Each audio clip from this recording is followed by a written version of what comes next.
이슈 옥타곤 박지원입니다. 저출산과 고령화로 인구가 감소하고 마을이 쇠락해버리는 문제는 전라북도뿐만 아니라 전 국가적인 과제라 할 수 있습니다. 그런 가운데 얼마 전 전라북도 내 7군데가 도시재생 뉴딜 사업에 선정됐다는 소식이 들려왔는데요. 한편으론 반갑기도 하지만 다른 한편으로 생각하면 우리가 앞으로 풀어가야 할 숙제가 그만큼 많다는 의미이기도 하겠죠. 심층 취재와 심도 깊은 토론으로 전북의 오늘을 들여다보는 이슈 옥타곤 시작합니다.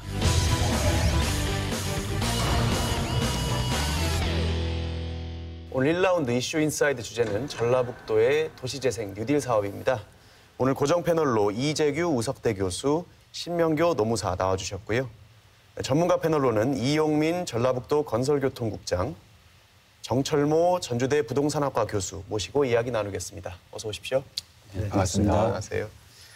이번에 전라북도의 7개 사업지가 도시재생 뉴딜 사업에 선정이 됐는데요. 국토교통부의 도시재생 뉴딜 사업 공모에 도내에서는 전주 역세권 혁신선장 르네상스와 김제 세계축제도시 등 역대 최대 규모인 6개 시군 7개 사업이 선정됐습니다. 이번 공모 선정으로 총 사업비 1,260억 원 가운데 국비 750억 원이 확보돼 도내 주거 환경 개선 사업이 속도를 낼 전망입니다.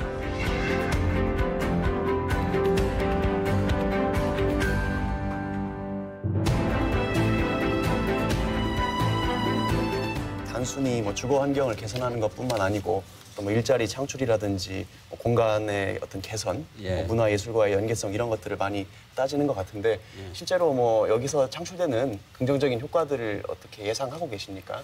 이번에 선정된 전라북도 7개 사업을 보면 아주 재밌는 게 전주, 김제, 정읍, 남원 4군데에서 동일한 그 사업 포인트가 하나 들어가거든요. 청년 창업 공간 마련이에요.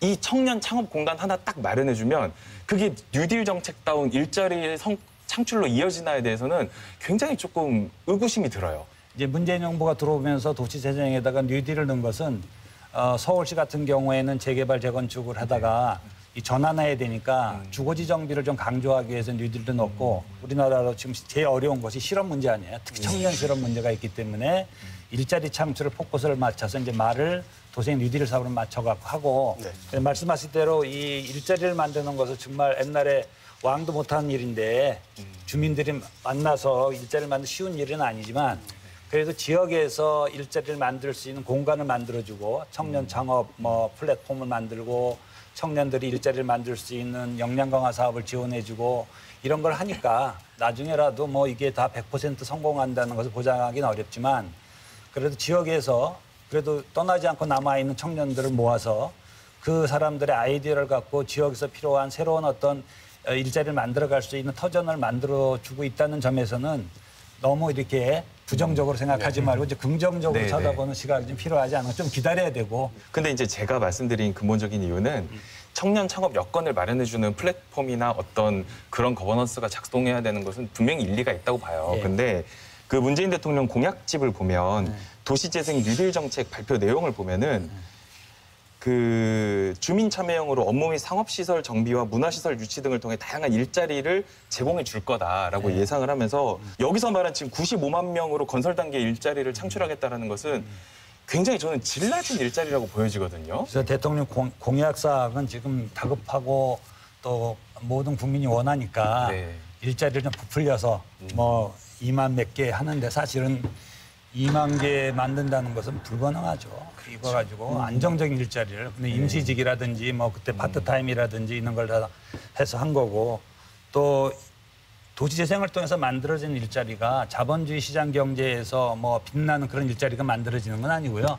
사회적 경제라든지 커뮤니티 비즈니스 이걸 좀 이렇게 활성화시켜 거기서 일자리가 만들어지고 여태까지 우리가 만들지 못한 커뮤니티를 활성화해서 만들 수 있는 그런 일자리들이 좀 이렇게 드러나게 만들어진다 이렇게 보시면 될 겁니다. 이 도시재생 사업은 결국은 예산이 지속적으로 확대될 수밖에 없는 사업 영역인데 그러기 전에 근본적인 문제들 우리가 도시를 만들어가고 신흥 도심구역을 만들 때 왜 자꾸 그런 것들을 확대해가면서 기존의 지역들을 하위 지역으로 만들어본단 말이죠. 이런 것에 대한 국가적인 차원의 다른 대처법들이 필요한 게 아닌가. 이 도시재생 사업을 한 결과 과연 누가 개발 이익을 가져갔냐 뭐 보면 가진 자들이 대부분을 가져가고 있어요.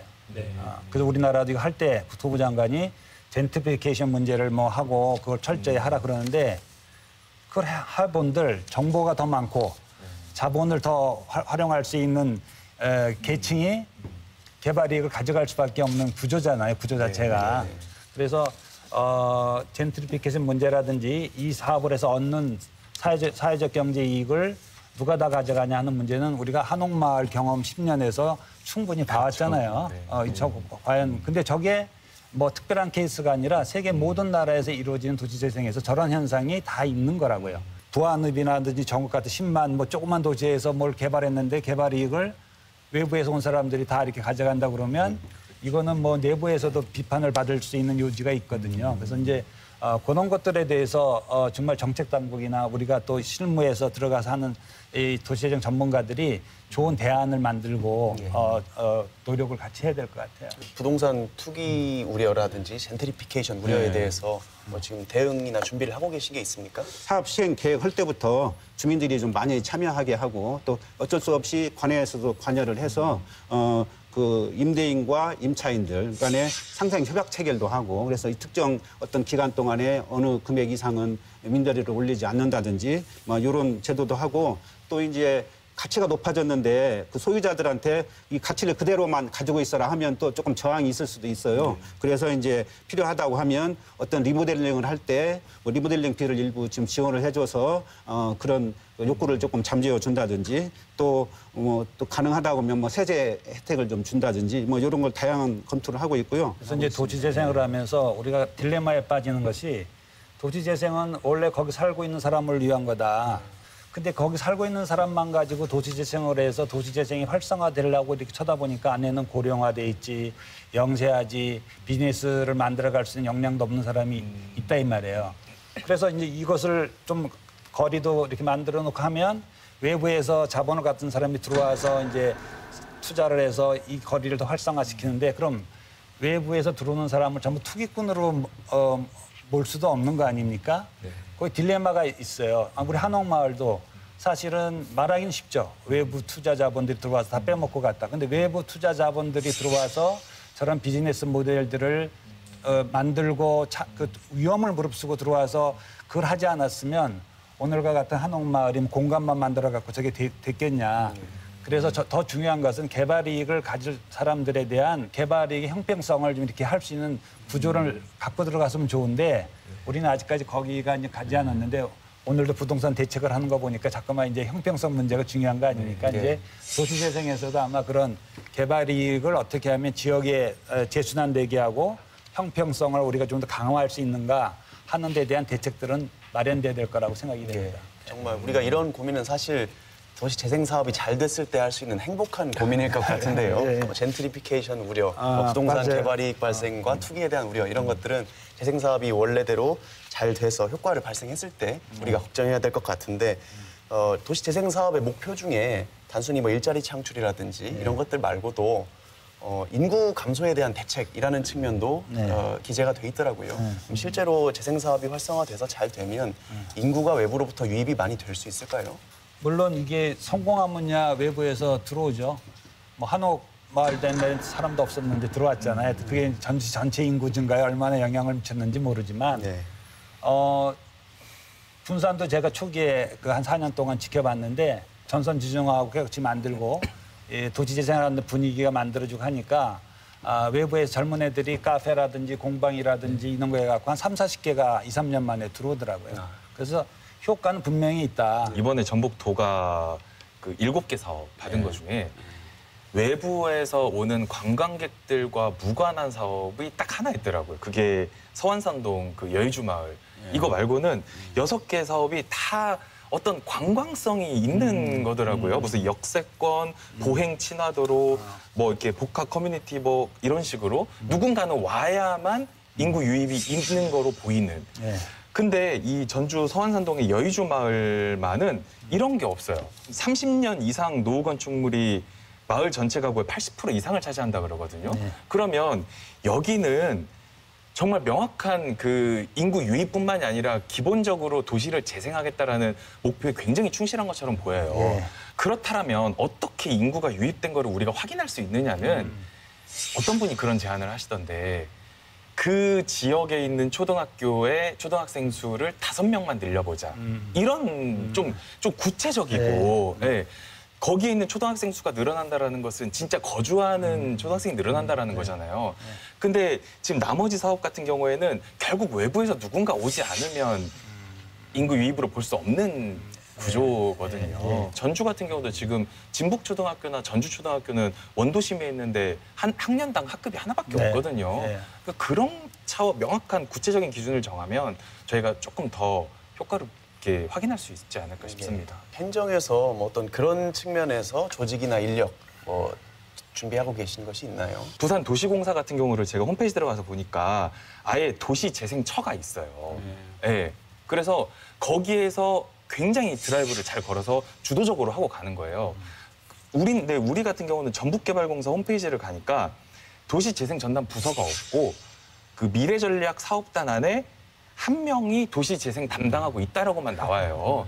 그 이거는 지금 어차피 결국 문재인 정권 끝날 때까지 아니면 민주당 정권이 다시 재집권할지 모르겠지만 5년, 10년, 15년은 갈 텐데 너무 조금 전북도 차원에서는 느리게 대응하고 있는 거 아닌가 생각이 들거든요. 이걸 이제 그동안에도 적은 인력 갖고 해운처에 이제 일을 많이 크게 이렇게 확대해서 하는데 그런 한계 때문에 저희들도 상당히 좀 부담이 되고 이제 좀 고민이 많은데 뭐 이 차제 이런 것들이 좀 정책적으로 우리 이제 지사님도 좀 인정을 해주셔서 좀 네. 그런 조직에 조금 활성화를 될 수 있도록 기회가 내부 됐으면 좋겠습니다. 인력이 부족하시다면 예. 외부 인력을 교육을 통해 양성한다든지 외부 그런 전문가 방법도 네트워크를 있죠. 구성한다든가 예. 이런 차원에서는 좀 그래서 되기가 어려울까요? 아까 우리 교수님께서 말씀하신 대로 이런 외연적으로 전문가들이라든지 대학이라든지 이런 데를 같이 접목해서 저희들이 도움도 받고 이런 분들이 참여할 수 있게 해준다면 뭐 교수를 하신다든가 전문가로서 활동을 하는 영역이 있기 때문에 행정에서 이를 추가로 활동할 수 있는 어떤 여건만 좀 조성해주고 그런 비용만 조금 지원을 한다면 충분히 그 능력을 발휘하고 또 상당한 효과를 볼 수 있다고 보거든요. 그래서 저희가 그런 부분에 외연을 좀 늘려서 하는 방법을 강구하도록 하겠습니다. 마지막으로 타 지역살이에 좀 이야기해 볼까 하는데요. 물론 도시재생 사업이라는 것이 그 지역의 특수성에 기반한 것이라 다른 지역 성공 사례를 똑같이 따라야 한다고 효과가 있으리라는 보장은 없지만 혹시 우리가 참고할 만한 좋은 성공 사례가 있을까요? 아마 그 우리나라의 도시재생을 지역 자력형으로 성공한 사례, 아직까지도 성공했다고 우리가 인정할 수 있는 사례는 서울시 마포구 성미산 마을 사례라고 볼 수가 있어요.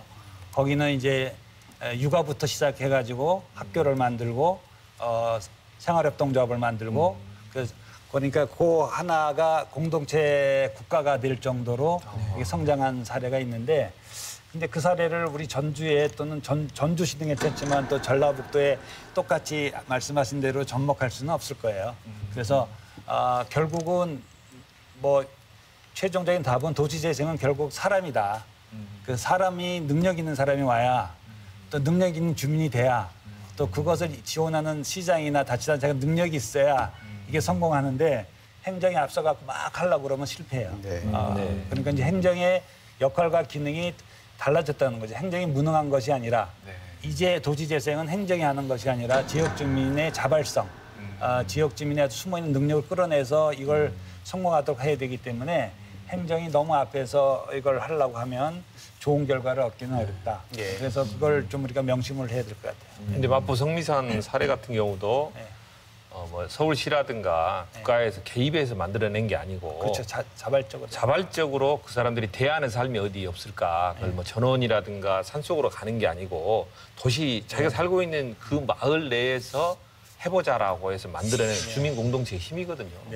결국은 어떤 외부 자본이나 국가 프로젝트에서 인위적으로 만들어서 여기 살아봐 이렇게 되는 게 아니고 주민들끼리 협의하고 우리 마을을 어떻게 발전시킬 것인가 논의해 가는 과정에서 지혜와 이런 것들을 만들어가는 것이죠. 모든 재생 사업에 그 원칙이 지켜져야 된다고 봅니다.